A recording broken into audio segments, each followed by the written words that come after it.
E aí, galera, tudo em paz com vocês? Sejam todos muito bem-vindos. Tielo Emerson aqui, começamos mais um vídeo da série Judas Priest, discografia comentada, com Daniel Yazbek. Fala, Daniel, tudo em paz com você? Fala aí, galera. Beleza? Beleza, Tielo? Beleza, Vamos mais Daniel? um, hein? Esse é especial. Esse é muito especial. Você está preparado para fazer toda a defesa do disco Point of Entry? Porra, temos que fazer, tá? Manda. Então vamos Manda. lá. Bom, disco lançado, disco, eu tô procurando ele aqui, onde que foi que eu pus o Point of Entry, mas vamos lá. Tô Ó, aqui já com... vai começar que eu quero ver qual versão que você tem. Não, Eu já vou então, começar a te julgar por aí. tá aqui, pronto, achei, misturei um monte de coisa aqui, a Sept, Iron Maiden, tudo que vai ser assunto aqui. Vamos falar da treta com Iron Maiden mais um pouco Ó, aqui. você tem a capa fake, a capa americana, não é essa aí? Ou é o contrário? Não, Eu esse sei que é aquela. Essa é europeia, aquela capa que tem o papel de impressora que vai indo, como se fosse uma aí é estrela. americano. Aquela que é o bicho. As duas são horríveis, né? Mas aquela é que, porra, é aquela que eu comprei em vinil há muitos e muitos anos, nos anos 90, no comecinho ali. Comprei na promoção. Naquela época de transição de vinil para CD, né? Custava 5 conto. O vinil, pá, despencou o preço, assim. Aí eu fui lá e comprei um monte de coisa. E esse aí é muito especial, cara. Porra. Eu não tenho, nunca tive em vinil, eu já tive a outra versão, já fiz vendas das minhas coisas, de parte da minha discografia aqui, e eu já vendi alguns CDs do Judas e recomprei. Quando eu recomprei, eu peguei por alguma oportunidade com a capa europeia. A gente vai trocar ideia sobre isso também.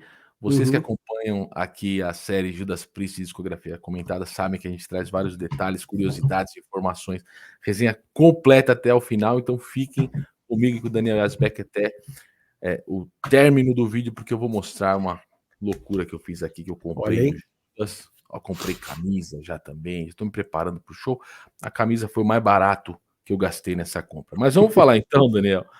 Vamos falar sobre o Point of Entry, disco gravado em outubro de 80, lançado em fevereiro de 81.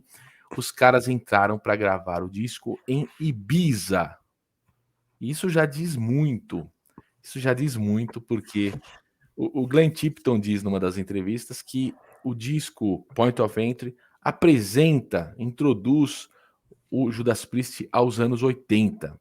Mostra o som que eles queriam fazer. E o Ian Hill, numa entrevista também, diz que eles chegaram ali para gravar e com a mentalidade de fazer um sucessor do British Steel, gravar músicas Uhum. fortes, bem compostas, com uma boa produção e marcar, né, continuar demarcando o território da banda no cenário do mercado da música pesada ali nos Estados Unidos, principalmente, e também na Europa. Porém, parece aquele meme, né? 23h59, gravaram um disco sucessor do British Steel. 0 horas, sair para as baladas em Ibiza com mulheres seminuas, dirigir pelas montanhas, escalar, fazer trilhas com motos, ficar na piscina o dia inteiro. Os caras não se concentraram na missão e acabaram fazendo um disco que eles mesmos dizem ser um disco um tanto quanto fraco. Eles, quem eu digo, o Rob Halford na biografia dele, Manja nada. é, o Rob Halford na biografia dele, depois eu vou ver se eu acho o trecho aqui, vou ler para vocês, diz que realmente o disco foi criticado e merecia as críticas, mais ou menos isso ele diz. K.K. Downing também não rasga muitos elogios, não, apesar de não detonar o disco, ele não rasga muitos elogios. O Ian Hill e o Glenn Tipton elogiam o disco, falam que não, só um disco com boas músicas, como foram. Eles dizem, né? Quando saímos de lá, pensamos, fizemos músicas do Judas Priest, não imaginavam que o disco ia ser detonado. Quem elogiou, eu já disse no vídeo anterior, foi o Tom Allon, que era o produtor, falou que é um dos preferidos dele, talvez o preferido. E Daniel Yazbek. Daniel Yazbek tem como o preferido. Agora, me diga, me convença por que o Point of Entry é o teu preferido, Daniel. Cara, vamos lá. Na verdade é um empate, né? Porque o British Steel, ele tá ali, tá ali. Tá. Mas é que esse, como ele é muito mal falado, como ele é muito mal tratado por quem gosta da banda, eu me sinto na obrigação de falar que ele é o meu preferido, sim, por uma unha, assim, ó, por causa disso, né? Mais Para especial. provocar, né? Então, vamos lá. Existe uma parcela de pessoas na sociedade que gosta de músicas um pouco mais felizes, que gosta de hard rock mais do que gosta de heavy metal. E eu tô entre essas pessoas. Apesar de eu adorar o heavy metal, eu sempre dou preferência para quando o heavy metal se mistura ao hard rock, entendeu? E também gosto quando o hard rock flerta com o heavy metal. Eu não gosto daquele hard rock baladinha, love metal. Eu odeio isso, na verdade, né? Eu gosto dessa junção dos dois ali. E esse disco, cara, ele tem a simplicidade do British Steel, uma gravação muito boa, limpa, a produção, tudo colocado ali nos seus devidos lugares, muito bem. Não tem excessos. Eu acho o vocal do Rob Halford bem domado aí, sabe assim, bem, eles, ó, você vem daqui até aqui, não fica fazendo aquelas coisas, aquelas firulas, não, que são legais, mas nesse disco eu acho que ponto certinho, assim, bem temperado, né, como eu falei do British Steel, e eu só entendo que tem que a galera tem essa versão, porque tem realmente músicas mais felizes e um pouco mais simples. Eles pegaram aquela simplicidade do Breaking the Law e Living After Midnight e levaram ao extremo em algumas músicas aqui, né?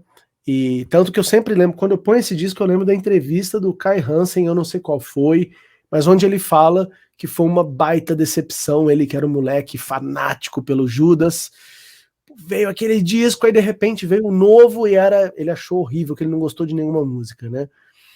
E entendo, mas não compartilho. Para mim, ele é realmente assim, eu escuto ele até hoje. Tipo, é um disco que se vem uma pessoa no meu carro que não conhece heavy metal e tal, esse disco rola legal pra caramba, entendeu? Com boas canções, os refrão ali, tudo maneiro pra caramba, nenhuma música grid, e eu não acho nenhuma ruim. Eu sei que você vai falar mal de um monte aí, mas vamos lá, vamos uma a uma. Não vou falar mal. Eu tô provocando um pouco no começo do vídeo, porque eu creio que a gente pegue um tanto do ranço das pessoas que viveram a época do lançamento, porque eu acho que para quem acompanhava o Judas Priest, o estranhamento é mais natural. Creio que quando a gente pega para fazer uma revisão de toda essa discografia, você vem ali, pô, você traz ali o Sad Wings of Destiny, você vai seguindo em frente com todos que eu já fiz o vídeo aqui, passa ali pelo British Steel, tem uma simplificação do som, já conversamos lá na resenha, e chega um disco que, como a gente está falando aqui, tem uma abordagem absolutamente solar, né? Muito clara, tudo muito mais feliz. Nas próprias letras, você não vê os caras falando mais tanto de questões religiosas. Tá um lance mais de estrada, de libertação, de autoajuda. Não parece ter aqui. Posso estar Kiss, né? mexendo. Tá um lance mais do Kiss. E eu acho que a gente acabou pegando esse ranço, porque quando a gente ouve o disco em si, embora colocado lado a lado com Sin After Sin, Settings of Destiny, todos os outros, vou citar um a um, todos os outros, exceto o Rock'n'Rolla, ele soa um pouco mais fraco para mim, que sou um fã com o ouvido mais voltado para um heavy metal mais puro, para a sujeira, para a obscuridade do som. Dá uma enfraquecida no samba geral, assim. Por outro lado, Daniel, eu mesmo já me penitencio aqui, eu curto muito bandas que têm essa dinâmica, seja no próprio tracklist de um álbum, seja durante a carreira toda. Tem essa dinâmica de álbuns diferentes. Eu gosto muito do Metallica. Fazendo aqui um paralelo, esse aqui é o Load, para quem entende a discografia do Metallica, é o Load do Judas Priest. Você não gosta do Load? Pra mim ele é o Injustice for All. É. Não, sacanagem, não. Pô, Não, mas porque Load é sacanagem, cara. Load é aqueles Jugulator, aquelas porcaria lá. Não, eu acho que é o Load, por quê? Eu vou explicar por quê. Não em termos de qualidade, mas porque o Metallica, para mim, é uma banda que me causa muita admiração e eu acho que os caras são inspirados até nos piores momentos, de alguma maneira, porque eu sou fã dos caras e eu gosto demais. Então, quando eles fizeram o Load, era um disco que destoava demais do padrão Metallica, mas se você analisar como um disco em si, não é um disco ruim. Não é um disco ruim, é um disco que destoa na discografia dos caras. Mas sabe o que eu acho? Eu acho que diferencia não, uma coisa diferente entre um e outro aí, é que o Load e o Reload, eles têm muita encheção de linguiça. Tem músicas ali, nossa, aqui tem uma música pá, bem lenta, assim, que eu acho ruim pra caralho, esqueci o nome dela. E Os tem caras aquela... colocaram lá 16 músicas em cada disco, realmente saturou um pouco. Eu falo que é o vício da era do CD. Sim, E isso não acontece aqui no Point of Entry, ele porque é tem 10 enxuto. músicas, né? Ele é enxuto. Mas é um disco que, como você mesmo disse, ele leva o Judas Priest a ser considerado uma banda de hard rock, sendo que o Judas Priest é o heavy É, metal por excelência.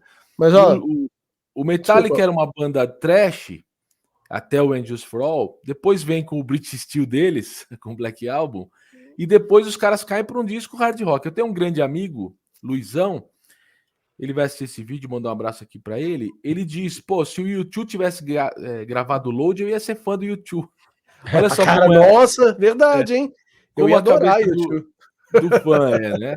Era um disco pesado para o YouTube, mas leve para o Metallica. Então, olha a cabeça, a expectativa do fã. É, E tudo verdade. isso eu tô falando para buscar a compreensão aqui no Point of Entry. Era um disco que falhava em termos de expectativa do fã, creio eu, ali Tá. nos anos Mas 80. eu acho que você tá exagerando um pouco, porque o Load e o Reload do Judas é o Turbo e o Ram It Down, sem dúvida. Acho que Ali continuou. sim, ali é um Continuou. degrau. Pô, cara, se comparar as músicas, você falou Solares, né? As músicas alegrinhas do Turbo é tipo Poison perto disso Ó, aqui. tem aqui, ó. Aqui tá o Screaming for Vengeance, tá aqui, ó. Então os É, caras sim. vão tomar uma trombada aqui, porque o Ian Hill disse em entrevistas que a Hum, gravadora, sempre de uma maneira bacana, segundo eles, nunca de uma maneira ostensiva ou hostil, uhum. falou: pô, vocês lançaram bons singles aí no British Steel, cara. Funcionou bem, trabalhamos bem com os singles Hum. do British Steel. Lancem mais Faz nesse um aqui. disco só de É, música, assim. Tipo e o isso, né? Ian Hill admite que eles entraram pensando, pô, vamos tentar fazer com que saiam daqui 2 ou 3 singles. Ian Hill foi pra casa e fez nenhuma música, como sempre. Exato. Exato, ele só fica contando o que aconteceu lá dentro. Mas o Glenn Tipton nega. Nas entrevistas do Glenn Tipton, eles não, a gente não fez nada por influência de gravadora. Mas o Ian Hill diz, sim, não era uma ordem que eles obedeciam, mas ele falou, esses caras entendem dos negócios, sabem onde Uhum. colocar a gente em termos de mercado. Então, se eles estão dizendo que uma música com um tom em determinado sentido é melhor para eles trabalharem, vamos atender. O Ian Hill diz isso está na biografia, essas entrevistas têm trechos delas, você acha elas em inglês na internet, mas tem Uhum. trechos delas no Decade of Domination do Martin Popoff, muito interessante. Olha que legal, mostra de novo, por favor. Que legal, velho. Eu não sabia que tinha, não. É Eu tô lendo o nacional, Scorpions, eu te falei? você Eu tô lendo falou, do Scorpions, tá ali do você lado. falou, tá na minha fila Poxa, de cara. possíveis compras. Eu vou Então, comprar esse Ian aí Hill diz, agora. Que esse aqui legal. tem, até vou mostrar a capa aqui. Então, gente, ó, a parada tá aqui, ó. Então, o que foi o ranço que o Point of Entry me causou por um bom tempo? Tem músicas excelentes, músicas muito fortes, né? Hidden Out to the Highway, Hot Rocking e Desert Plains são inquestionáveis. Creio que ninguém vai dizer que não gosta dessas músicas. Ninguém. Só talvez o Daniel já foi para trás assim. Eu vou esperar, calma. E depois você acha uma ou outra música boa no tracklist como um todo. Mas num determinado momento, e eu não conheci o Point of Entry no momento do lançamento dele, obviamente que não. Conheci ele nos anos 90, não lembro, não me marcou o dia que eu ouvi esse disco. Mas eu vou confessar a Uhum. você, e a vocês que nos assistem, que eu cheguei até a vender o meu Point of Entry, que eu tinha com a capa, com a outra capa, com a capa que saiu nos Estados Unidos, né, feita Papel por de um outro impressora. É. artista, que é uma Olha que capa. capa. Cara, eu acho essa capa bonita. Eu sei que é uma porcaria em termos de significado, apesar de ser point of entry, né? Então tem lá no finalzinho a entrada, né? Sabe-se lá do que. Aliás, hein, Cello? É assim, homofóbicos de plantão não podem gostar de Judas Priest, porque é cheio de coisa, velho. Mesmo você pode falar point of entry, sabe? Aí você vai lá no outro do Jawbreaker, que já falaram o que Jawbreaker, que é, Road né? Hill também. Então, cara, Ram It Down, que é tipo. Então, assim, cara, Muita homofóbicos de coisa tem duplo plantão, sentido. É. homofóbicos de plantão não podem gostar do Judas Priest, porque O Rob Halford é, é o eventualmente cara, né? é, É o cara, a vida colocava dele. colocava Inclusive, subliminarmente, infiltrando. sem querer esticar muito, você falou de livro, eu acho que ele até no livro dele, ele vai muito, assim, não precisava tanto, assim, porque nenhum um livro, não é por ele ser homossexual, mas o livro do Gene Simmons, ele não fala tanto detalhe da vida sexual dele como o Rob Halford fala. Talvez porque o Rob Halford ter que esconder mais nesse sentido, né? Que ele Sim. escondeu, e ele fala como era estranho, né? Como era esquisito e doloroso ter que esconder isso dessa forma. Mas vamos lá, vamos seguir, vamos. Não, só para confirmar o que o Daniel está dizendo, eu abri aqui no capítulo que eu estava pesquisando para o vídeo, né? E o capítulo seguinte, que vai começar a falar do Screaming for Vengeance, o capítulo é Adoro um Homem de Uniforme, olha lá. Enfim, tá aí, ele fala um pouco do... Aqui, ó, tá vendo, ó? Sabíamos que havíamos perdido o foco em Point of Entry e não íamos deixar isso acontecer de novo. Ele já vai falar, vai começar a falar do Screaming for Vengeance, né? Nosso plano deu certo. Aí deixa pro próximo vídeo e aí eu conto para vocês o que eu vou pesquisar. Mas ele fala aqui, ó, olha aqui, Daniel, vamos aproveitar, fazer uma leitura rápida, estou dando crédito aqui que é do Confesso, a biografia do Rob Halford, livro lançado pela editora Belas Letras. Ele diz assim, ó, era hora de começarmos a trabalhar no sucessor de British Steel, e dessa vez o processo seria bem diferente. Em outubro de 1980, o Priest partiu para o popular destino de veraneio de Ibiza, uma das Ilhas Baleares, onde se reuniu ao coronel Tom Allen. Eles chamavam, no Ibiza Sound Studios, eles chamavam ele de coronel porque era um cara, o produtor era um cara aristocrático, né, de alta sociedade.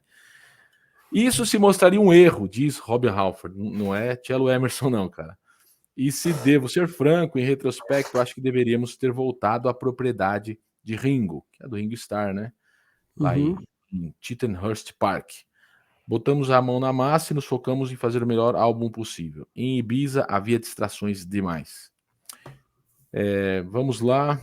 Não sei se todos da banda concordariam comigo, mas para mim o Priest perdeu a mão na produção do álbum que viria a ser Point of Entry. E perdeu feio. Está escrito na página 177. Víamos na sequência de um grande disco e tínhamos de fazer algo igual ou até melhor. E simplesmente não fizemos. Bom, enfim. Aí tem muita coisa aqui. Tem muita coisa falando do que ele atribui, ele faz uma autocrítica, dizendo que eles se distraíram demais, entraram num certo piloto automático. E isso talvez se reflete bastante, Daniel, na simplicidade das músicas. Vamos começar a falar do tracklist aqui. Hidden Out to the Highway, uma sonzeira, música estradeira, sensacional. Nota 10, né? Nota 10. Vai Mas não tem solo de guitarra. Não tem solo de guitarra. Nem sabia. Tem uma harmoniazinha ali. Eu toco guitarra, não tô nem. A música é tão boa que eu nem percebi. Olha como é. Olha que foda. Olha, eu não vou nem comparar com o Sendenger, hein? O Sendenger é o disco do Metallica que não tem solos de guitarra. Ah, mas tem aquele. Aquilo você não considera um solo? É um solo. Solo punk rock, parece do Misfits. Tô zoando. Tô zoando. Solo de base, lembra que o cara fez a resenha do Histeria, do Def Leppard, ele falou, tem solo de base. E a música também do Scorpions lá, Coast to Coast, o cara, pô, os caras fazem solo de base? Olha, galera, eu quero que vocês que nos assistem tenham a certeza que eu sou um grandíssimo fã do Judas Priest e gosto do disco Point of Entry. Com o Daniel eu acabo tirando mais barato, fazendo as zoeiras, que eu gosto de provocar o Daniel. E os caras foram lá, Daniel, e fizeram esse disco, então, Ibiza Hidden Out to the Highway é sensacional. Eu curto demais essa música. Música estradeira, tem um quê ali de música do Kiss, será que eu posso dizer assim? Sim, tem, mas um Kiss bom até, um Kiss melhor do que o que estava fazendo nessa época. Com certeza, 81, o Kiss, o que estava fazendo? No The Elder. Não, tudo bem, eu gosto pra caramba, mas é outro, tá vendo? O Kiss estava perdido. Isso aí já é um Kiss meio quase um nível Creatures of the Night que viria a seguir, influenciado por Judas e Iron Maiden, essas coisas, né? Mas não, pode falar. Não, bora. Não, eu ia te dizer que essa música, as pessoas, por exemplo, põem esse disco, essa música mais leve, né?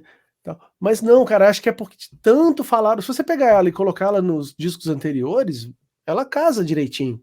Ela tá no nível. Como eu falei, a nota 10. Eu dou nota 10 pra essa música, você não dá, não?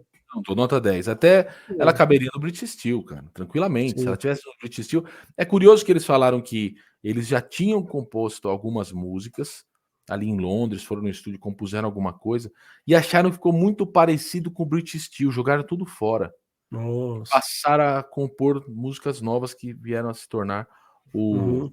o Point of Entry. Não sei se isso é verdade, mas tava parecido com o British Steel, deixa, cara. Pô, então essa devia ter alguma ligação com essas que eles, né, jogaram, já estava na mente deles ali, porque para mim tem muito jeito ainda do British Steel, beleza, Sim. excluindo questão de produção, porque aqui eles gravaram, como falou, no Ibiza Sound Studios, que não era lá a casa do Ringo Starr, que tinha toda aquela ambiência legal. Eles falaram que até a bateria eles tentaram reproduzir a mesma ambiência numa grande sala, mas eles tiveram que colocar pedras e cobertores, porque gerava muito eco nessa de Uhum. vídeo. Então eles tiveram que dar algum jeito que ficava uma ambiência muito maior. Ia ficar parecida, sei lá, depois com aquela bateria, eu lembro sempre do Eric Carr no Creatures of the É. Night. Que é Cara, coisa parecia que tava gigantesca. tocando em um estádio, só ele dentro de um estádio inteiro. Mas aí, na sequência, Daniel, vem a Don't Go. Eu gosto da Don't Go. Deixa eu colocar aqui bem claro. Tem um videoclipe muito engraçado, porque é aquele videoclipe de época, como a gente Uhum. vendo fotos das nossas tias, né, com roupas e cabelos diferentes. São os caras numa sala, feito. O videoclipe foi dirigido pelo Julian Temple, que fazia vídeos do Sex Pistols. Então tem um jeito assim minimalista também. São só os caras numa sala com, devia ser um fundo verde, e depois os caras jogando uns efeitos ali. Uhum. Rob Halford na sua performance sempre engraçada demais, cara. O jeito do Rob Halford se soltar no palco e nos clipes, eu sempre achei muito engraçado.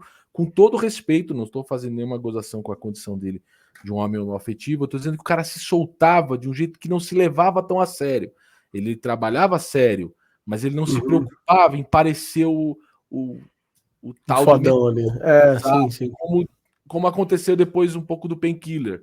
Ele começou a se É. fechar. Depois, acho que mais ainda depois que ele admitiu em público a condição de homossexual. Aí ele começou a se fechar. É curioso. Para mim, teve um paradoxo. Ele começou, acho que já que ele contou, ele começou a dizer: olha, vou contar, mas não vou estragar nada. Vou Mas continuar. ó, eu vou te falar que eu descobri que ele era gay no clipe de Painkiller, com aquele olho pintado, fazendo assim, ó. Eu falei, ih, esse aí não me Mas engana, não. quando ele contou na MTV, acho que em 98, É, bem depois, né?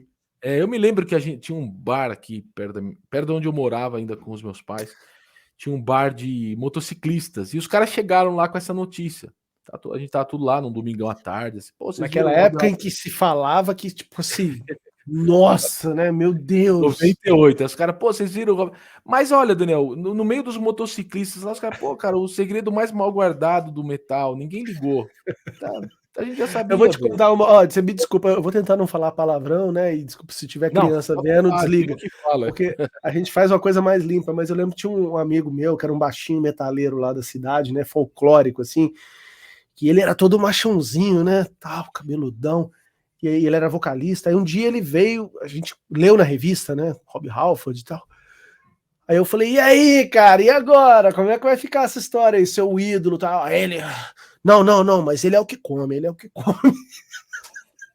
Eu Tem nunca toda uma, esqueci isso, cara, tem eu nunca toda uma esqueci isso. ciência aí Mas também. ele é o que come, é isso. Então, Sabe que você falou no livro, ele conta muito sobre isso também. Não explicitamente assim, mas ele dá uma dica do uso do lenço na roupa. Você que é um cara do palco, que você gosta das indumentárias caprichadas, ele fala que, pelo menos aqui na época dele, o lenço na perna direita indica uma coisa e na perna esquerda é, indica outra coisa. Então, quem tiver curiosidade de saber se o Daniel está certo da o informação, é só guia. pegar os clipes e ver se ele está com lenço na perna direita ou na perna Meu Deus do céu. esquerda. E é interessante falar do Rob Halford, Daniel, porque olha uma coisa que eu vou te falar, uma viagem minha do Point of Entry. Parece disco solo de vocalista, na minha visão de fã. Por que eu digo isso? Disco solo de vocalista, geralmente, as guitarras ficam mais limpas, a produção geralmente fica mais maneira para a voz se destacar na mixagem. E, cara, é um disco do Rob Halford esse disco aqui, cara. É um disco Verdade, hein? Não que as guitarras não tenham muito bom gosto no que o Glenn Tipton e o Keith Downing fazem. A cozinha eu já falei, né, cara? Eu tenho minhas críticas aqui ao Dave Holland, mas cabe pro som. Não estou falando tecnicamente, minha visão é opinativa, é um fã reclamando de um batera que eu não gostava, mas tecnicamente eu não posso discutir. Aliás, uma figura do metal nacional que está nos assistindo, mando aqui até um abraço para ele, depois vou mandar para o WhatsApp, que esse abraço é para ele. Não vou falar o nome porque não autorizou, coisa em off. Ele me mandou uma mensagem falando: pô, o Daniel tá certo, o Dave Holland manda muito bem, era um som preciso, marcado, que precisava para aquele momento. Eu falei, não, eu entendo, tecnicamente eu entendo isso. Eu, como fã, eu tinha bronca, ponto. E aqui, a banda toda parece que está tocando os arranjos para o vocalista brilhar. E a interpretação do Rob Halford, como você falou, é muito equilibrada, muito boa mesmo, cara. Esse disco parece um disco solo de um vocalista, cara. Sim. Na minha viagem. É legal isso que você falou. Dá para escutar o disco agora com isso em mente, é uma outra experiência. Mas eu vou te falar que essa música, para mim, de todas, ela é meio que uma tiração de sarro. Tipo, é extremamente simples. Tipo, tchom, tchom, Mas a tchom, linha, tchom, a melodia tchom. Uma nota, velho. Mas eu gosto muito da melodia vocal, da melodia do vocal, cara. Para mim, essa música. Legal.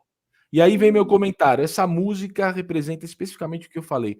É uma música em que o vocalista brilha. A banda tá tocando, marcando, tal, e o vocalista tá interpretando, tal, e no clipe ele se soltando, ali fazendo todas as danças dele. E eu tenho aqui um mini compacto. Isso aqui é o compacto da Dongo. Olha lá, Daniel. Isso aqui é uma E esse buraco negro com pregas é o quê? O que você quer entender disso? Dongo, não vá, cara, não vá. Ah, entendi. Então o negócio indo embora. Eu achei que era um sol, um eclipse, né? É que tem umas paradas, umas pregas aí do lado aí. Me deu uma... Para mim, a interpretação artística é de que é um eclipse, cara. Olha aqui, ó. Tá bom, tá certo. O eclipse, isso aí, isso aí. Olha lá. Bom, Cello. Compacto. Depois eu vou lembrar, vou mostrar pra galera o box que eu comprei do Judas aqui. Mas só para marcar. Qual que é o lado B desse compacto? Lado B desse compacto é a Solar Angels. Ah, tá. Música do disco. Esses caras têm umas preguiças, né? Porque eu gosto de quando o cara lança um compacto, o lado B não tá no disco. O deles ou é uma música que já tá, ou um ao vivo. Tá bom. E na sequência, Daniel, vem uma que é um grande som também, Hot Rockin'. Sonzeira também. Clipe. Também tem clipe feito pelo Julian Temple também. E eu acho que é uma sonzeira, cara. É um dos grandes destaques do disco. Pode figurar no setlist. Figurou, inclusive, no setlist na turnê na época de promoção desse álbum. Você gosta, cara? Eu gosto menos. Eu acho ela meio, sei lá, meio previsível, assim. Essas duas músicas, na verdade, que são os carro-chefe, eu acho elas menos especiais. Elas são bacanas, tal, mas não são aquelas que eu colocava o disco para ouvir, diferente do que vem a seguir. E eu tô mostrando. Aí a gente vai para lá dos opostos aqui, eu já percebi. Com certeza. Para ilustrar o teu comentário, tá aqui, ó. Esse é o compacto. Olha só, galera, aqui. Sensacional isso aqui. É um CD reproduzindo um vinil. Sabe o que parece para mim, Thiago? Eu vou te falar, talvez. Olha só em que viagem. Cada um tem uma história de vida. Cada um tem uma... Então, quando você ouve um disco, dependendo de quando você ouve, ele bate de um jeito. Esse tipo de rock, para mim, isso é tipo um Camisa de Vênus, que eu já conhecia, que meu pai escutava. Eu falava, velho, o bagulho parece Camisa de Vênus, cara. Tipo, Betty morreu, sabe? Hot Rockin', sei lá. É a minha doideira. Eu vou te dizer por que você tem essa viagem nesse som e nesse tipo de som. Eu vou arriscar aqui pra você me diga que se você concorda. Rolling Stones, cara. Eu acho que aqui é influência dos Rolling Stones. Eu estava conversando com o Carlos Lopes, grande Carlos, abração para ele também. Está nos assistindo na série aqui da Dorsal Atlântica. Ele está assistindo nossa série. E o Carlos Lopes, ele me lembrou disso. Ele falou, pô, tem duas bandas que o britânico dessa época, desses caras, para falar mal, tem que ser maluco. Beatles e Rolling Stones. Falei, Carlos, meu amigo, meu caro amigo, é verdade. Eu esqueço de falar de Rolling Stones nas minhas resenhas, cara. Não sei por quê, porque eu tenho quase a discografia inteira e é verdade. Isso aqui é baseado em Rolling Stones, cara. É o jeitão. Pega Satisfaction, pega... É isso aí, cara. É música que dispara pra frente, riffzinho. e vai em frente. Na minha opinião, é a influência britânica de Rolling Stones, cara. Você não concorda? Não, eu não posso falar. Eu não posso falar. Porra, eu vou queimar meu filme com Carlos Lopes, mano. Nem fudendo. É isso Ele não, aí. ele não falou, ele não falou Não, especificamente não. da Tudo Hot bem. Rock. Ele não Tudo falou bem. Não, especificamente não. Mas sobre Rolling Stones. sobre Rolling Vamos passar. Vamos É, vai, já até já deu o silêncio eloquente, né? Fala no direito. O não dito que vale mais do que o dito. Ô, ai, ai. Daniel, vamos então. Não, tá. Vem Turning Circles. Olha que maravilha. Você vai falar mal dessa música agora que eu sei. Não, é uma música do Ace Frehley. Podia estar em qualquer CD. Então, velho. Ah, quem disse que eu tô Olha falando mal? isso. Eu não tô falando mal. Só Cara, que assim, quando eu era um garoto thrash metal, eu não gostava. velho, você Eu toca. Você põe aquilo, a guitarrinha uma respondendo a outra. Isso é bom demais, velho. Com um refrão É um Kiss. alegre, feliz. É o Kiss bom. Kiss bom, é uma música solo do Ace Frehley. Como você pronuncia Ace Frehley? Eu falo Ace Frehley. Hoje em dia, Exatamente. É assim. corrigindo nossas pronúncias. Ah, que a gente Mas falava Ace Frehley, né? Antes, é, né? Eu falava. Jenny Simons, eu falava é. Peter Chris, tudo errado, né, cara? Paul Tipo, tudo Dayano, errado. a gente fala Paul Dayano. Paul Dayano, tem vários, tem vários. Mas o fato é, Daniel, não, é uma boa música. Agora você me estragou. Por quê? Você estragou meu gosto. Porque eu fui ouvir esse disco 736 vezes para fazer esse vídeo durante todo esse final de semana e acabei gostando mais do que eu gostava antes. Não sei explicar por quê. Acho que amadureci. Não, mas tem uma coisa, porque assim, a opinião da gente inicial é baseada naquela que a gente já vem cultivando. Eu vou te dar um exemplo. Eu fiz um vídeo com o Marcelo Yanuck sobre a discografia do Halloween. A gente estava ali ranqueando e tal. E Certo. tinha que colocar alguns discos como horríveis. E eu coloquei o de 2013 e 2015, que são discos que eu ouvi na época, achei muito horrorosos. E aí eu fui ouvir justamente esse. Eu falei, cara, por que eu acho tão ruim? E partindo desse ponto de que são horríveis, não são. São bons. Você coloca, porra, essa música é boa, essa aqui também é boa, essa aqui também é boa. Mas aqui, comparado com todo o resto, Sim. né? E na época também que eu ouvi a primeira vez, eu fiquei decepcionado. Então tá tudo certo, cara. Mas, ó, na sua opinião, até agora a gente tem 4 músicas maravilhosas. Na sua opinião. Turning Circles e Don't Go eu não diria maravilhosas, mas são Boas. músicas boas. Que nota você daria para elas? Agora, Hidden Out the Highway e Hot Rocking, maravilhosas. E na Sim. sequência, já vou colocar mais uma maravilhosa aqui, já que você... Aí faz favor, né, cara? Aí, ó, o cara não pode falar mal nem de Beatles, nem de Desert Plains. O cara que... né? For Rolling Stones. Nos anos 50. Não, mas olha, Desert Plains é uma sonzeira. Que música, velho. Eu tolero aqui até os samplers de bateria, cara. Maravilhosos, cara. Isso é bonito, isso é arte, velho. Aquilo é maravilhoso, não teria como ser. Obviamente não era o Dave Holland que fazia ao vivo, isso é disparado, né? Era uma, mas faz parte, cara. Ao vivo. Mas fica bonito. E aqui, mais uma vez, eu destaco o Rob Halford, cara. Eu sou um grande fã do Rob Halford, vocês já perceberam. O cara canta muito, e eu gosto muito, Daniel, quando ele faz essa impostação e essa interpretação épica, sabe? Grandiosa. A música, como eu falei na British Steel, na The Rage, o cara não tá falando nada, mas parece que ele tá cantando uma verdade universal maravilhosa. Você fala, meu, isso deve ser maravilhoso. Você vai ler The Rage, um monte de palavra desconexa, mas aqui ele tá até contando, né? Desert Plains, é um lance aí de música estradeira também, né? Por isso que aquela capa americana tem muito mais a ver. A primeira música, essa também. Mas aqui, Tiago, é um crime a gente falar dessa música sem citar que a cozinha é o lance. O baixo e a bateria. Velho do céu. Puta que... Isso aí é o destaque pra mim. Essa música é isso. Eu gosto muito da voz. Sim, mas tira isso aí, a graça da música. Acho que quem gosta dessa música é muito mais... Porque ela tem o lance ali que você falou do funkeado lá do Burning Up, né? Sim. Ela tem também um lance mais... que não é quadradão, né? Verdade. Essa batida é muito legal, velho. É muito legal. Essa música... Eu acho que eu conheci essa música naquela... Ela tem na coletânea, não tem? Na Works, aquele que é duplo lá. Metal Works, né? Sim. Eu acho que tem ela ali, que eu acho que eu conheci lá e depois eu comprei o disco.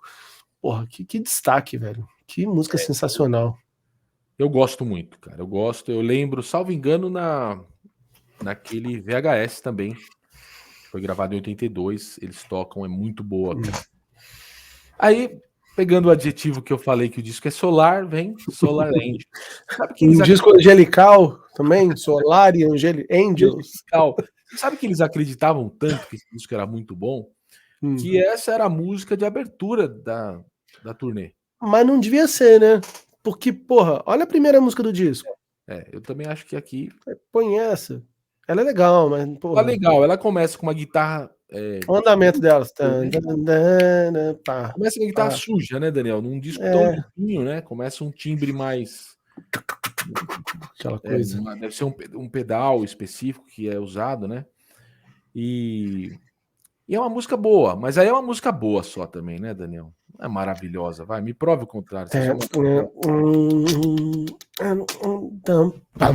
Ela tem vários momentos. Pô, é trabalhada, o solo é simplesinho, mas é memorável. Eu acho, se fosse ali, não é uma nota 10, mas um 8,5 pra mim.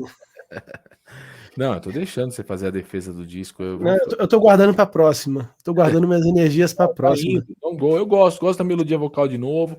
Acho que aqui a gente falou que o Carlos Lopes deu um toque aí de Beatles e Rolling Stones, não especificamente sobre essa música, mas em termos de metal britânico, de rock pesado britânico. Era sobre isso que a gente estava conversando. A gente falou sobre Cream, não Queen, o Cream mesmo. Cream, do Eric Clapton. Do Eric Clapton. O The Who eram bandas fundamentais, né, seminais para os britânicos, né? E aqui tem um quesinho também aparece um quesinho de Beatles, aí não sei se eu tô viajando, mas enfim. Gosto. E depois, na sequência, vem a música que eu quero saber como você vai defender essa música. Como você vai conseguir? You Say Yes.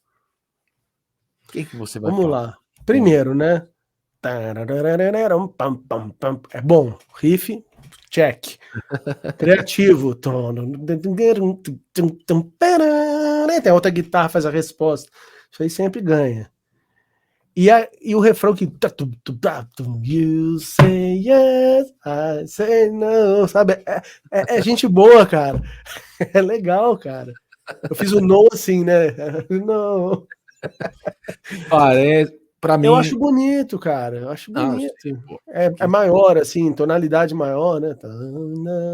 Nós conversamos na resenha do British Steel. É o tom maior, abre, fica solar. Tô com essa palavra na cabeça. Daniel, eu gosto até da música até um certo ponto, embora eu acho que ela é uma música que não se destaca na discografia do Judas. Mas o refrão põe tudo a perder, na minha opinião, cara. Faz aí o refrão de novo. You say yes, yes, no, you say yes, I say no. Pra mim, é jingle de comercial inglês dos anos 80, cara. Pra essa dona de casa lavando pra say yes, say no. Pra mim, na minha viagem. Bonito, legal pra caralho. Mas enfim, You Say Yes tá aí, cara. Ficou perdido aí, né? Acho que eles nunca tocaram. Aí depois vem uma sequência aqui, Daniel, que eu acho que vem bastante à tona na minha cabeça, depois que meu amigo Carlos Lopes me lembrou, vem bastante à tona o Rolling Stones na sequência das três. All the Way não tanto, se bem que é o Kiss, e o Kiss tem influência de Rolling Stones, né? Então, All the Way, apesar do o nome, tem uma música do Kiss chamada All the Way, mas não é com ela que elas parecem. Ela tem o começo que é tipo Dulce do Kiss, que é copiado de Rolling Stones, que é o rock and roll. Peraí, deixa eu pegar Pera rapidinho, vai demorar um segundo. Enquanto você pega, deixa eu falar aqui, ó. A galera que nos assiste vai votar nesse tribunal aqui. Vocês que nos assistem, vocês vão ser os jurados desse vídeo. Quem chegar até aqui do vídeo é muito amigo aqui, parceiro do Metal Music. Vocês vão votar aí nos comentários se vocês dão o voto pro Daniel ou pro Cello Emerson aqui. Vocês condenam o disco ou vocês absolvem o disco, cara. Vai lá. Vamos ver. Não, o que eu queria... Eu peguei o violão só pro seguinte, cara, que tem... O começo dessa música ele faz... Não.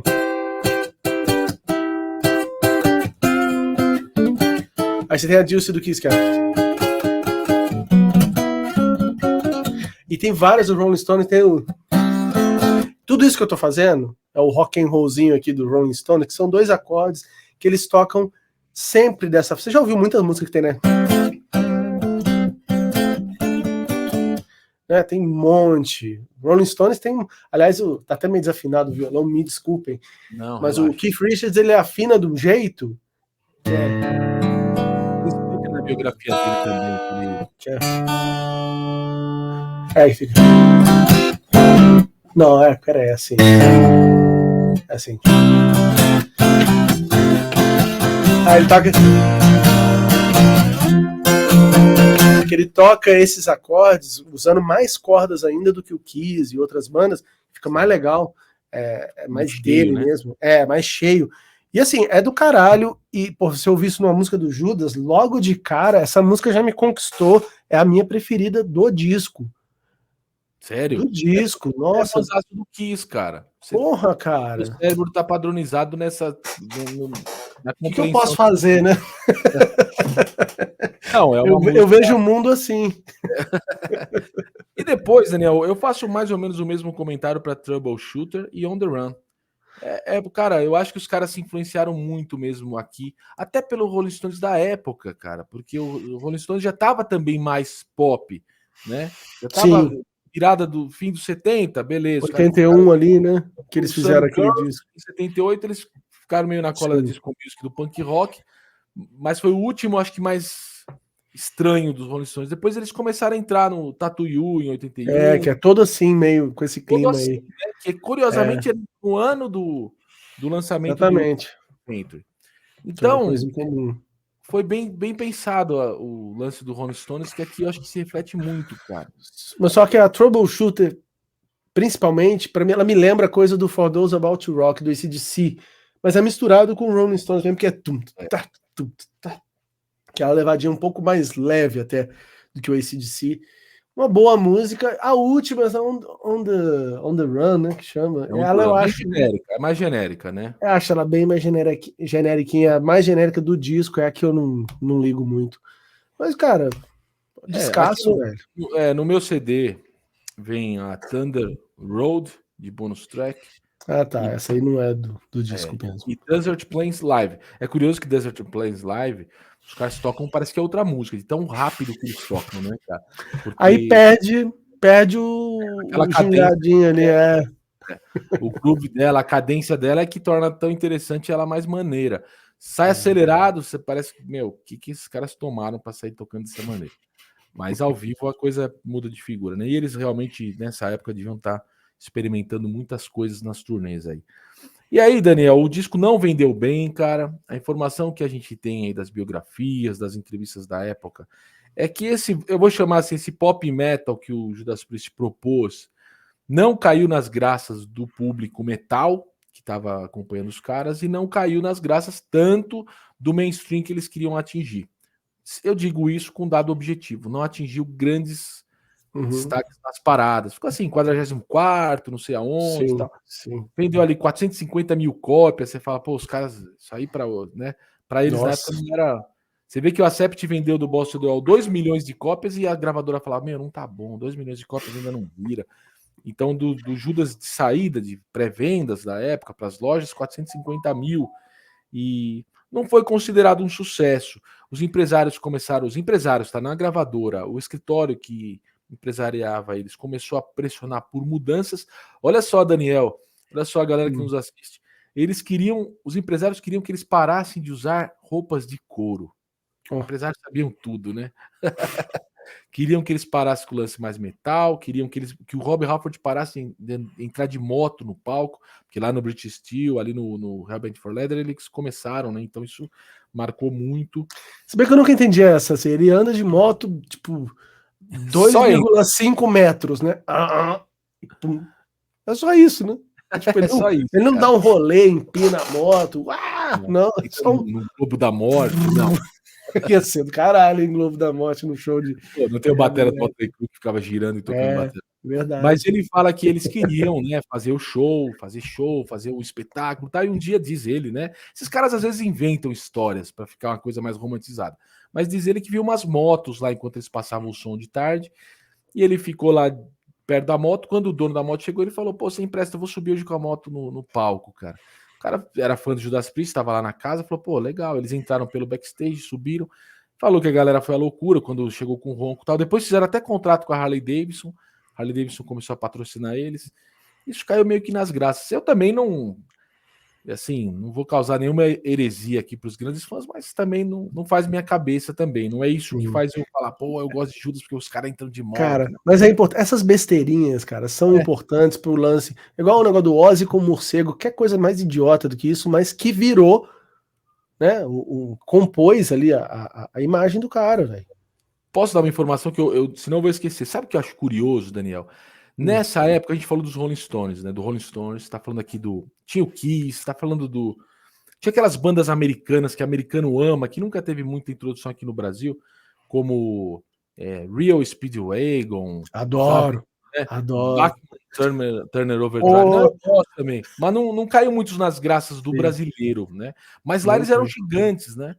E até o fim dos anos 70, Daniel, olha que curioso, cara. Os shows eram mais raiz, até dessas bandas muito grandes. Era uma coisa mais. Eu não vou chamar de mambembe, porque não é isso, mas era uma coisa mais. Orgânica. Era uma coisa orgânica do próprio empresário da banda e do agenciamento deles, a assessoria da banda. Na virada dos 70 para os 80, o que começa a acontecer? Grandes empresas começam a comprar os shows. Então o Rolling Stones chegava e vendia 30 shows para um empresário americano. E o empresário americano punha lá uns em Las Vegas, até o Trump, cara. O Trump chegou a comprar show dos Rolling Stones. Nossa, olha só. E aí o empresário é dono do show. Tanto é que a banda começou a ficar sendo chamada de estrela por amigos, tal. Isso eu tô falando do Rolling Stones. Porque os caras não podiam pôr amigo dentro do show. Ó, eu tenho 30, cada um tem 20 ingressos, 20 nome na lista. O 21º não entrava. Então o cara ia até a porta, pô, mas eu cheirava não sei o que com o Keith Richards e agora não entra. O que tá acontecendo? Porque não era mais na mão dos caras. Já era uma grande empresa de espetáculos que comprava o show e ia colocando a turnê para rodar nas casas de shows onde os caras tinham influência e tal. Isso, para mim, Daniel, muda muito o papel das bandas, porque eles começam, como a gente está falando, ali 79 e tal, vamos entrar de moto, vamos dar cambalhota, vamos arrancar um braço no palco, porque começou a ter a necessidade, nesse fim dos 70, começo dos 80, de ter um grande espetáculo. Então, o Judas Priest aqui na turnê do Point of Entry, vejam que não tô viajando, não, tô falando do Point of Entry. Muda o palco, já começam aquelas estruturas que imitam coisas hidráulicas, assim, onde o Rob Halford está desfilando por todo canto. Continua a moto, tal, luzes, laser, começa a entrar, depois a gente vê lá no Priest Live, tem muito laser. Por quê? Porque a banda tinha que se esforçar para cair nas graças desses empresários que compravam shows, principalmente nos Estados Unidos. Então, vamos fazer um show grandioso. Então você vê, hoje, você chega no YouTube que você nem vê os caras. Cadê o músico aí? Você nem vê. O Metallica ainda é uma banda muito inteligente que faz aqueles telões gigantescos, que fica muito interessante, porque o Metallica é os membros da banda são os grandes personagens do show. Não é como esse DC que entra uma coisa inflável e tal. No Metallica, eles tentaram ali nos 80 a estátua, né? Do Injustice. Mas depois tiraram. Então, eu acho que isso influenciava os caras, Daniel. Eu acho que influenciava no som, fazer um som mais para palco, mais simples, mais produção mais limpa, coisa que dá para tocar fácil. O visual, o coro acrescentando cada vez mais o lance do coro. Claro que já foi no British Steel. Até o do Hellbent for Leather, o Ian Hill ainda e o Les Binks ainda andavam de camiseta florida para lá e para cá. Mas os três já estavam no coro ali. O KK Downing, Alfred e o Glenn Tipton, mesmo colocando couro vermelho, ele já era com jaqueta de couro. Você vê que eu gosto de fazer essas análises, Daniel. É uma viajada, mas ela não é totalmente dissociada da análise do som. Porque eu acho que por isso que esses discos acontecem, cara, na época. Por isso que tudo isso nos anos 80 aconteceu. Porque eram os caras querendo entrar nesse cenário de música que era comprada por caras como Donald Trump, cara. Donald Trump comprou shows dos Rolling Stones e pôs no hotel dele em Las Vegas. E por que esse mané parou de fazer isso para querer fazer aquilo? Mas tudo bem, né? Então, Daniel, eu consigo comprar show, filha da... Eu consigo entender tudo isso, cara. E aqui os caras, já que a gente tá falando de turnê, então eu consigo entender tudo isso, mas eu entendo que é um disco que tá, como eu posso dizer, associado a toda uma ideia de negócios dos caras, além da distração toda de Ibiza, né? Acho que você tá Sim. lá em Ibiza, rockstars solteiros em Ibiza não vão ter, né, no topo Ou da até lista. os casados nesse caso aí, né? Que os Nem caras sei deviam quem dar era umas... que não era. Num mundo sem zap zap e celular, ixi, Nem a consciência do cara ixi, sabe o que ele faz. cara com 30 Enfim, anos ali, né? e aí sai um disco como Point of Entry, que é um disco que eu tô zoando durante todo o vídeo, mas é um disco bom, que eu gosto. 3 grandes músicas, mais umas 2 ou 3 boas, e umas 3 ou 4 aqui, se é que eu não errei na conta, que eu sou de humanas, que eu acho que são fillers, como você falou, totalmente dispensáveis. Os caras mesmo disseram, né, que fizeram muito no piloto automático. E eu comecei a ler até o outro capítulo para você, né, Daniel? Para quem nos assiste, o Rob Alford falou: Meu, aí eles tomaram um chacoalhão. Falaram: Não, vamos voltar e vamos fazer um disco. Cadê aqui, ó? Um disco pesado. Já chegaram gritando que nem uns loucos aí. E a tour foi muito interessante, porque na Europa os caras tiveram como banda de abertura o Saxon, que eles gostam muito dos caras do Saxon. Eles falam nas biografias dos caras bem pé no chão, né, da classe trabalhadora, assim como eles dizem, os Uhum. caras são estrelas, tal, dá para trocar ideia. Tocaram também com o Def Leppard, que são grandes amigos deles também. Eles disseram que no primeiro disco do Def Leppard, quando o Def Leppard estava gravando o primeiro, foram visitar o estúdio do Judas Priest, se tornaram amigos. O que Downing fala, né? O Def Leppard sim chegou na humildade para conversar com a gente, diferente do Iron Maiden. Eram os molequinhos também, né? O Def Leppard, eles eram muito novos, né? E o Judas gostou, levou eles em turnê europeia também. E os nossos grandes heróis, né, Daniel? Olha eles aí. O Acept na turnê do Cadê, Breaker. cadê meu amigo? Tá ali, ó. Olha o meu amigo ali, ó. Seu amigo tá cabeludo aí, ó. Ali no Stefan cantinho ali, ó. Malm, olha lá, o Judas também gostou muito dos caras, levou os caras em turnê europeia. E lá nos Estados Unidos, os caras foram com o Iron Maiden. E tinha rolado aquela treta no British Steel. KK Downing ainda tava pé da vida com os caras. O Rob Halford fala, pô, o KK Downing, eu amo ele, mas é um cara muito amargurado, muito ressentido, não precisava ter ficado tão bravo assim. Porque se você pensar, Daniel, é, quando o Iron Maiden chega, o Iron Maiden tá causando um rebuliço em Londres, cara, com a demo Soundhouse Tapes, com o primeiro Uhum. disco. Cara, aqueles 5 anos, 75 até 80, que o Steve Harris fez de tudo para pôr a banda nos trilhos ali, os caras já eram amados, eles eram uma gangue com os fãs deles ali. Eram amados em Londres, cara. E a EMI abraçou os caras, né? E deu orçamento para os caras, contrato para 3 discos, quando a EMI só fazia contrato para um, o Rod Smallwood empresariando e tal. E o Judas Priest se ligou nisso, né? Falou: Meu, vamos levar os caras porque vale a pena levar esses caras. E dizem que na tour do British Steel levaram eles sem cobrar, porque geralmente se cobra para entrar na tour, sem cobrar. Carregaram equipamento nos caminhões do Judas. Foi uma camaradagem. E por isso que o KK Downing ficou tão pé da vida. Falou, pô, os caras ainda. O Paul Diano foi falar na imprensa que iam detonar o Judas Priest. O Rob Halford conta, você ficou um pouco corado de ler a biografia do Rob Halford. Ele diz que aqui na tradução em português, claro, não sei exatamente como está dito isso em inglês, mas que o Paul Diano tinha dito na imprensa que ia comer o Judas Priest. E o Rob Halford muito provavelmente está zoando, não é verdade, mas essas lendas que são engraçadas, ele falou que achou que era num outro sentido. E deu um jeito de armar para ir pro quarto junto com o Paul Diano. Ele falou, eles ficaram tão bêbados, não Fofoca. aconteceu. Tem outra Fala, Daniel. fofoca. Turnê do Unmasked, do Kiss, 80, Iron Maiden. Dizem que o Paul Diano, que ficava circulando aqui na galeria do rock, falava que o Ace era o maior VIADAO e que queria comer ele. Mas você sabe que já o Ace Frehley, já foi perguntado para o Ace Frehley isso, né? Porque o Ace Frehley disse que o Peter, olha só, aqui virou isso aqui, o que virou isso aqui, Daniel? Virou, eu aumento, mas não invento. Olha aqui, os caras perguntaram para esse Frehley, ó, dizem que o Peter Chris estava embaixo do lençol lá com um monte de mulher, E o você Ace foi lá e tuf, tuf. Frehley se enfiou embaixo do lençol lá e o Peter Chris disse que sentiu alguma coisa ali que alguém estava trabalhando com a boca ali, e ele não sabe dizer quem era. Ele falou, era terra de ninguém. Era um lençol e 3, 4 pessoas lá embaixo, e eu sei que alguém trabalhou. E foram perguntar isso pro Ace Frehley. Pô, Ace Frehley, e aí, cara? Ele disse que ele deu risada e falou, rock and roll, isso é o rock and roll. Rock and roll. Isso é o rock and roll. Então ele não deve negar esse tipo de coisa, o cara é do rock and roll. Agora, o Rob Halford disse que tentou chegar para tirar a prova com o Podiano se era verdade que ele ia comer o Judas Priest. E ele falou que eles ficaram tão bêbados, cara, tão breacos no quarto, ele falou, o Podiano foi dormir, eu fui dormir. Quem comeu foi ele, comeu Iron Maiden, então. Não aconteceu nada. Diz o Rob Halford, melhor assim. Melhor que tenha sido assim.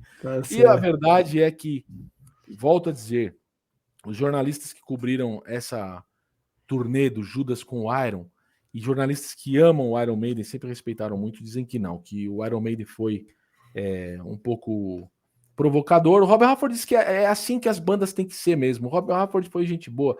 Ele falou, quando disseram isso, o Rob Halford disse, primeiro, era mentira, não iam nos ultrapassar porque a gente tinha mais experiência. Segundo, é isso que as bandas de abertura têm que fazer. Nós fizemos isso no passado, agora eles têm que fazer isso com a gente. Então, o Rob Halford não esquentou a cabeça. Quem esquentou foi o KK Downing, né? Falou que foi um grande desrespeito, que isso não se faz. O fato é, depois os caras pediram desculpas uns aos outros. Podiano, em 2003, eles dizem aqui, encontrou com o KK Downing, falou, não, desculpa, foi coisa de momento. Até numa entrevista o Podiano disse, não, isso aí foi alguém da equipe que inventou tal. O fato é, não seria bom, o Rob Halford disse, o KK Downing queria tirar o Iron Maiden da turnê, e o Rob Halford disse, não seria bom, porque ia aparecer, medo. Ia aparecer, pô, a gente tá com medo dos caras, deixa os caras vir para cima. Então, a literalidade da palavra do Rob Halford não é essa, mas eu que inventei aqui a minha expressão de gíria da Zona Leste de São Paulo. Mas, no fim, deu tudo certo, cara. É que o Judas Priest viu que o Iron não estava para a brincadeira, porque já tinha um público muito fiel. Os caras dizem que viam nos shows fãs do Iron Maiden, coisa que não costumava acontecer com bandas de abertura. A gente comprava ingresso e queria ver o Iron Maiden na banda de abertura. E além disso, tinha um baita contrato com a EMI. O Judas não é bobo, os caras não são bobos. Eles viram, esses caras estão bem amparados, estão com empresário bom, estão com gravadora com baita orçamento, vão gravar, vão virar, esses caras vão virar. Então os caras tiveram, o Judas conseguiu falar, não vão brigar porque esses caras vão virar, eles vão ser grandes. Legal. Que deu, né? E aí, Daniel, falamos tudo, cara, deixa eu ver nas minhas anotações. E a turnê foi isso, foi um sucesso aí para os caras em termos de tour, né? Não teve nada de errado, mas o disco não vendeu o que eles esperavam. Quis mostrar esse box aqui, Daniel, porque esse box eu comprei agora durante a série, Daniel, eu tava te mostrando antes, vem 20 CDs com compactos reproduzindo as capas dos vinis da época.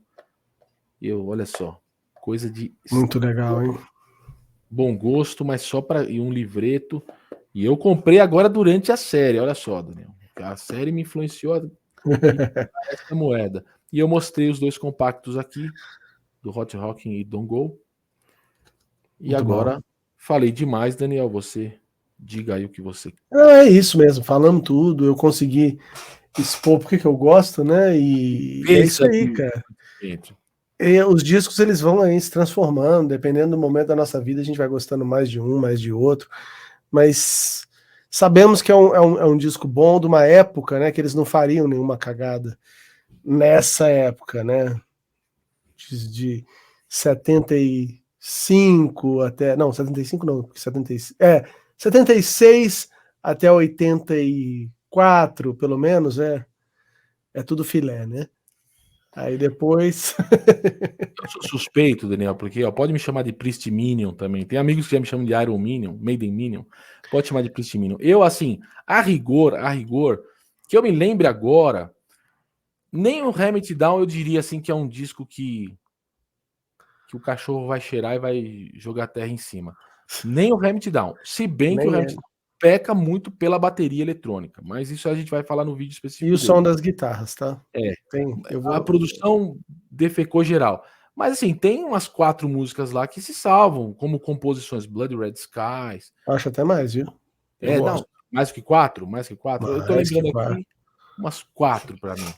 Oh. Metade do disco ali, 4 ou 5. Tanto é que elas tocadas ao vivo, elas ficam melhores, né? Nas tours. Queria ver eles tocando aquela heavy metal. Queria ver isso, o Judas de hoje tocando isso, ia ser do caralho. Monster of Rock. Mas, e eu gosto, eu venho gostando cada vez mais do Point of Entry, mas eu lembro que é um disco que estava bem empoeirado na minha coleção. Até porque eu ouço essas músicas em coletâneas, ou as outras, as que eu gosto mesmo, ou em ao vivo. Hoje em dia, com as plataformas digitais, você fica pulando tudo, faz playlist, não precisa mais ouvir um álbum inteiro. Mas eu fui ouvir de novo e eu digo assim que é um disco bom, sim, é um disco bom. Você diz sim. Não, eu digo sim e você diz não. You say yes, I say no. E eu quero que o público diga, depois de tudo, quem chegou até aqui, você é o jurado. É sim ou não? Você vota com quem? Né? Say yes. Say yes ou say no? Coloquem aí nos comentários o que vocês acham de Point of Entry. Tamo junto. Daniel, ficou longo esse, chega, né? Mas tá bom, vamos lá. É isso aí, Bora. diversão. Forte Valeu, abraço. galera. Valeu, Tchelo. Até a próxima. Valeu, Próxima Daniel. que eu vier participar. Tchelo ainda vai continuar com muitos vídeos legais aí que eu estarei assistindo. Mas quando puder, me chama de volta que eu apareço aí. Certo, quando calhar aí as nossas datas que alinhar, porque eu quero terminar a série até o show dos caras aqui, pelo menos até o segundo, dia 18. Mas quando calhar a data alinhar, Daniel, boa. participa aqui. Sempre bem-vindo. Abraço. Valeu, valeu.